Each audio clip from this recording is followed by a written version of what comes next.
طيب، بسم الله والصلاة والسلام على سيدنا محمد وعلى أهله وصحبه وسلم. الاسم ياسين العثمان عبد الله. الرتبة رقيب. النمرة 50 20 21 63. أنا جيت شخصيا بزعل نفسي، سلمت نفسي للقوات المسلحة، ولا بديل للقوات المسلحة إلا القوات المسلحة. نتمنى لأخواننا في الدعم السريع كل ما يجوا يسلموا في القوات المسلحة.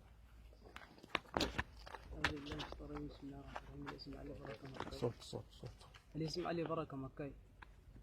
أنا جيت باسمي، جيت انضميت للقوات المسلحة إن شاء الله. أتمنى كل الناس توحد وتلم صفها إن شاء الله تكون القوات المسلحة. والرتبة أعرف 50 189 658 رغيبول معلم زهير مصطفى موسى.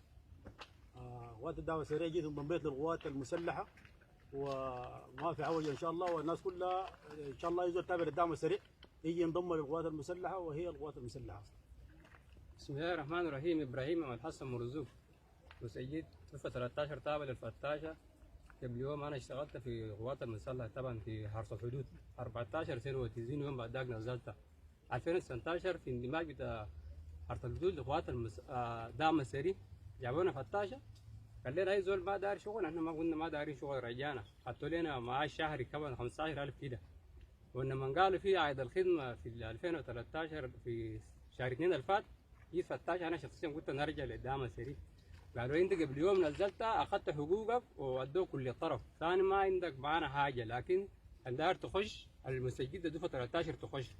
على كده كنت قاعد في خرطوم ولحد ما جيت سلمتها. بس يعني جيت سلمتها. هي الشغلانيه كتمت وجيت سلمتها للقوات المسلحه.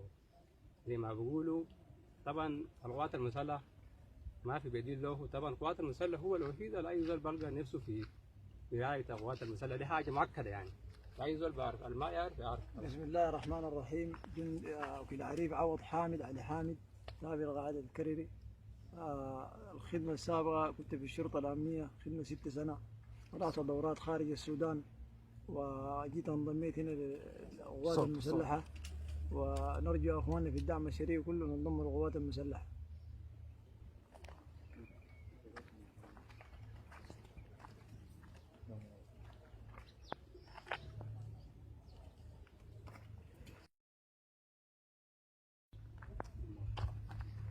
خمسة وثمانين مساعد يونس يوسف محمود آدم، تابع للمجموعة 202 مجموعة المدرعات قوات الدعم السريع قطاع كرر العسكرية.